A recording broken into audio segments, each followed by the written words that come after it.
রাজধানীর আগারগাঁওয়ের নির্বাচন ভবনে আরএফইডি টক অনুষ্ঠানে বক্তব্য রাখছেন প্রধান নির্বাচন কমিশনার এএমএম নাসির উদ্দিন। সরাসরি চলে যাচ্ছে সেখানে। 250-টিরও বেশি ডিজাইন অপশন নিয়ে ওয়ালটন স্মার্ট ফ্রিজ, বোঝে আপনার প্রয়োজন। এর মধ্যে প্রেসিডেন্সিয়াল ইলেকশন এবং পার্লামেন্টারি ইলেকশন এই দুইটা বাদ দিয়া delimitation and the voter registration এই দুইটার মধ্যেই সুপারিশ দিয়েছে ওনারা আমাদের কাছ থেকে আস্তে আস্তে সরিয়ে নেওয়ার জন্য।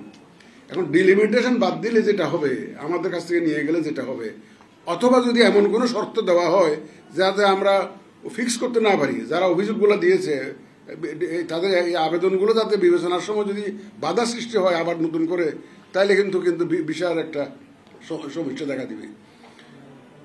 ডিলিমিটেশনটা ওনারা সাজেস্ট করেছেন যে, আমি জানি না ওনারা বিস্তারিত জানি না, ওনারা একটা নাকি একটা আইন করবেন বলেছেন, ওখানে একটা আইন একটা করবেন। তারপরে ফাইনালি ওনারা বলছেন যে এটা একটা স্বাধীন কর্তৃপক্ষ। ইলেকশন কমিশন ইটসেলফ ইজ স্বাধীন, আমরাই তো স্বাধীন। আমাদের চাইতে স্বাধীনতার মধ্যে আরেকটা স্বাধীন দিলে তার আরেকটা মুশকিল। ডিলিমিটেশন আমার কনস্টিটিউশনাল ম্যান্ডেট, এটার উপর আমার নিয়ন্ত্রণ থাকতে হবে। এখন আমি যদি বলি যে এই ডিলিমিটেশনটা করে দেন, স্বাধীন একটা প্রতিষ্ঠানকে যদি বলি, উনি ওনার মতো টাইম দেবেন, ইলেকশনের ডেটই ভার হয়ে যাবে ডিলিমিটেশন করতে করতে করতে, বিকজ উনি তো আমার নিয়ন্ত্রণে থাকবেন না, উনি তো স্বাধীন, ওই কর্তৃপক্ষ স্বাধীন।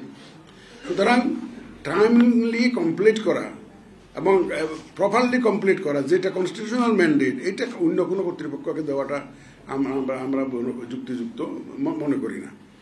যে voter NID card, voter registration যেটা, তো ওনারা বলছেন যে এটা পরবর্তী পর্যায়ে যায় একটা আলাদা আবার স্বাধীন একটা অধিদপ্তর একটার কাছে হ্যান্ড ওভার করার কথা ওনারা সাজেস্ট করছেন। তো আমি ভোটার লিস্ট করব, ভোটার তৈরি করব, আর অন্য এক কর্তৃপক্ষ এটা দায়িত্বে থাকবে, তাহলে আমাকে নিয়ন্ত্রণ থাকবে। এখন আমি দেখেন এই যে মার্চ মাসে শুরু করার কথা, আমরা জানুয়ারি 20 তারিখে শুরু করে দিয়েছি, 66,000 লোককে মোবিলাইজ করেছি এবং আমরা বলেছি যে এর মধ্যে তো 3 তারিখের মধ্যে তোমরা বাড়ি বাড়ি যে কাজটা শেষ করতে হবে। আমরা বাই এপ্রিল মে মোটামুটি কাজটা শেষ করার চেষ্টা করছি।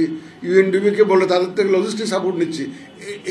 আমি আরেকটা কর্তৃপক্ষকে দিলে নির্বাচন কমিশন ভবনে এক অনুষ্ঠানে বক্তব্য রাখছেন প্রধান নির্বাচন কমিশনার। আমরা এতক্ষণ ছিলাম সেখানে।